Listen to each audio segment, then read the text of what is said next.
Gudang ikan, tempat pemotongan ayam, dan juga lapak barang bekas di Jalan M. Yamin, Bekasi, Jawa Barat malam tadi terbakar. Api diduga berasal dari pembakaran sampah.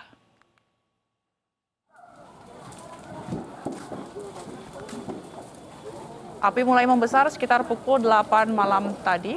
Besarnya angin membuat api membesar dan membakar habis gudang ikan, tempat pemotongan ayam, dan juga lapak barang bekas. Warga mencoba memadamkan api dengan alat seadanya agar api tidak merambat ke permukiman warga. Lebih dari 8 mobil pemadam dikerahkan untuk memadamkan api. Gudang kami kan di sini adanya. Pak, berarti kalau ini kebakarannya ada gudang apa aja sih Pak yang di sini? Ya kalau ini gudang cuma ikan, ya bagian ini kan rongsok juga ada banyak di sini, banyak rongsok lah. Di belakang rongsok ya, ya mungkin titik api dari mana saya juga nggak mengetahui lah, belum ketahuan.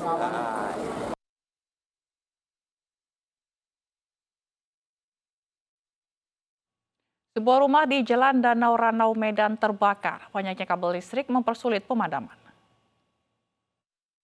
Singkarak Danau Ranau, belakang kantor lurah. Petugas berusaha memadamkan api yang membakar sebuah rumah di Jalan Danau Ranau, Medan, Sumatera Utara. Api dengan cepat membakar seluruh bagian rumah yang tak berpenghuni ini. 6 mobil pemadam kebakaran dikerahkan ke lokasi. Namun petugas kesulitan memadamkan api karena kabel listrik di sekitar lokasi. Jadi kalau penyebabnya itu masih dalam penyelidikan. Sementara saya juga sudah Penyebab kebakaran masih didalami, dibutuhkan waktu 30 menit untuk memadamkan api. Dari Medan, Sumatera Utara, Ahmad Ridwan Nasution, iNews melaporkan.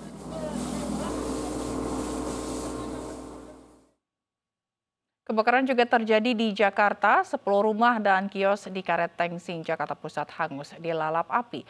Sebelumnya sebuah rumah mewah di Kebayoran Baru juga terbakar karena sepuntung rokok. Gang buaya. Bakaran gang buaya. Kobaran api disertai asap hitam yang membumbung tinggi membuat panik warga yang tinggal di permukiman padat penduduk Jalan Karet Pasar Baru 1, Jakarta Pusat. Warga bahu-membahu berusaha menjinakkan kobaran api agar tidak merambat ke bangunan lainnya.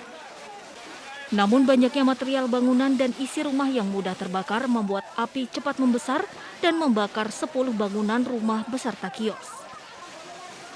Api pertama kali muncul dari sebuah kios penjual bakso yang sudah tak berjualan lagi sejak 2 minggu lalu akibat dampak PPKM. Dugaan sementara, kebakaran disebabkan hubungan arus pendek listrik.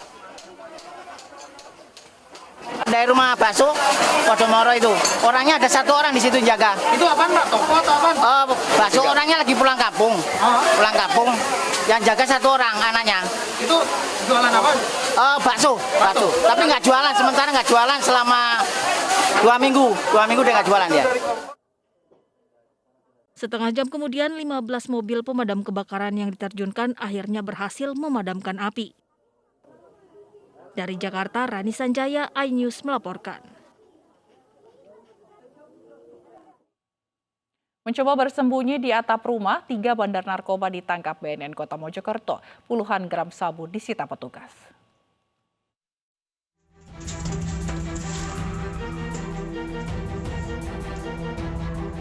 Bersembunyi di atap rumah, tak membuat salah satu bandar sabu ini aman dari kejaran petugas BNN Kota Mojokerto, Jawa Timur. Selain di atap rumah, petugas juga menangkap 2 bandar lain di lorong kamar rumah. Dari penggeledahan, petugas menemukan 44,32 gram sabu, ribuan plastik pembungkus sabu, dan timbangan elektrik. Usai diperiksa, 2 dari 3 orang yang ditangkap dijadikan sebagai tersangka. Baik, ini merupakan target kami sebetulnya sudah lama juga, intens 3 bulan ya. Ini sebetulnya nggak main-main ya kalau menurut saya. Omsetnya besar. Tadi kan menurut pengakuan yang bersangkutan saja. Menurut saya omsetnya besar. Dari hasil pantauan kami, transaksinya itu sekitar di atas 1 on untuk sebelum-sebelumnya. Mereka telah menjadi target operasi petugas selama 3 bulan terakhir. Kedua tersangka mengedarkan sabu di wilayah Mojokerto. Mereka terancam hukuman di atas 5 tahun penjara. Dari Mojokerto, Jawa Timur, Solahuddin, iNews melaporkan.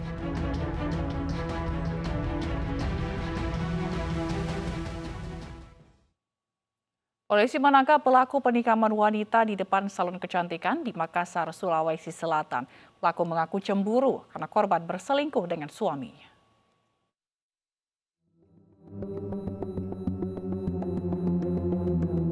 Polisi bergerak cepat setelah mendapat laporan adanya penikaman seorang wanita di depan sebuah salon kecantikan di kota Makassar. Pelaku berinisial H ditangkap polisi bersama barang bukti sebuah pisau dapur. Pelaku diperiksa di Mapolsek Panakuka. Hasil pemeriksaan sementara, pelaku nekat menikam korban karena kesal suaminya yang telah menikahinya selama 16 tahun berselingkuh. Polsek Panakukang telah mengamankan satu orang wanita dengan inisial HS. Jadi pelaku kami amankan dengan dugaan tindak pidana penganiayaan dengan menggunakan sebilah pisau. Sementara korban penikaman mengalami luka serius dan harus menjalani perawatan di Rumah Sakit Islam Faisal, Makassar. Mobil korban diamankan di Mapolsek Panakukang. Sebelumnya, upaya penikaman diawali keributan di depan klinik perawatan kecantikan di Jalan Boulevard Kecamatan Panakukang, Kota Makassar, Sulawesi Selatan. Pelaku penikaman diduga sudah mengintai korban. Dari Makassar, Sulawesi Selatan, Yoel Yusfin, iNews melaporkan. Dibutakan oleh cinta, duda beranak 3 nekat menculik istri orang. Pelaku nekat menculik karena hubungannya tidak direstui oleh orang tua korban.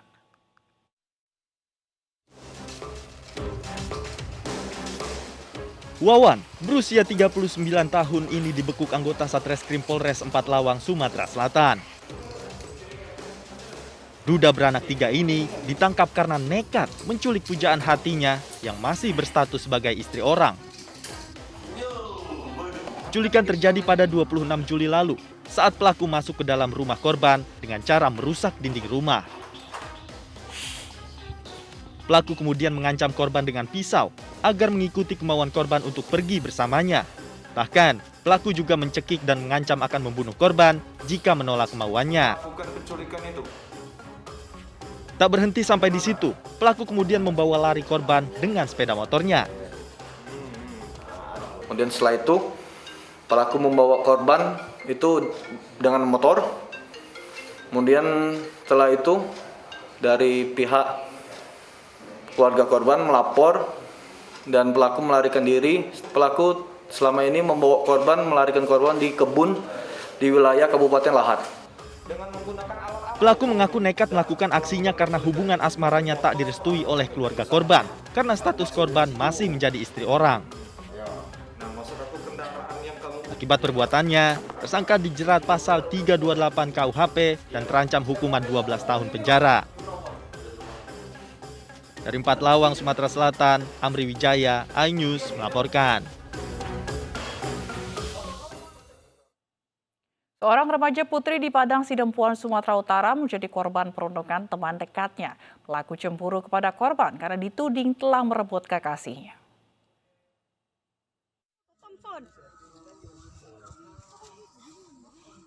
Inilah video perundungan disertai kekerasan fisik yang dialami seorang remaja putri di Padang Sidempuan, Sumatera Utara.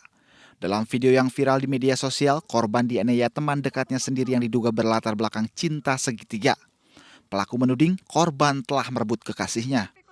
Kita buat laporan pada hari ini, ya semoga untuk kedepannya tidak terjadi lagi hal-hal seperti ini, karena kita pun ketika melihat video-video kriminal seperti ini ya, merasa sangat miris lah.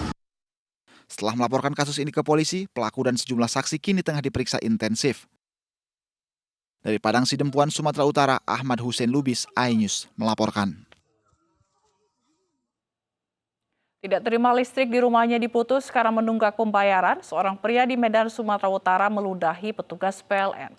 Setelah meludahi petugas, pria tersebut juga memukul pintu mobil dinas PLN. Silahkan, kau punya handphone, aku punya handphone. Seorang warga di Medan, Sumatera Utara tak terima listrik di rumahnya akan diputus oleh PLN lantaran menunggak tagihan listrik. Pria ini lalu mencaci maki petugas PLN yang mendatanginya. Emosi pun kian memuncak. Pria ini kemudian meludahi petugas PLN yang merupakan seorang wanita. Setelah meludah, pria ini menutup pintu mobil dengan kencang. Petugas PLN yang diludahi langsung melaporkan kasus ini ke polisi. Korban mengaku penagihan pembayaran listrik sebesar Rp794.000 sudah sesuai prosedur. Sementara itu, pelaku sudah ditangkap oleh polisi. Kronologisnya itu kami datang ke Persil Pelanggan dengan surat tugas dan surat perintah kerja bahwasanya ada tunggakan pelanggan selama 1 bulan, yaitu tunggakan tagihan bulan Juni yang Juli, pemakaian bulan Juni yang ditagihkan di bulan Juli. Nah, pada saat itu kami datang, kami permisi dari PLN dengan sopan kepada pelanggan, tapi memang pelanggannya memang sudah marah-marah dari awal dan berusaha untuk mengusir kami. Kini pelaku masih diperiksa oleh polisi. Pihak PLN mengingatkan, berdasarkan peraturan, pembayaran listrik dilakukan paling lambat tanggal 20 setiap bulannya. Jika terlambat, maka listrik akan diputus. Dari Medan, Sumatera Utara, Said Ilham, iNews melaporkan.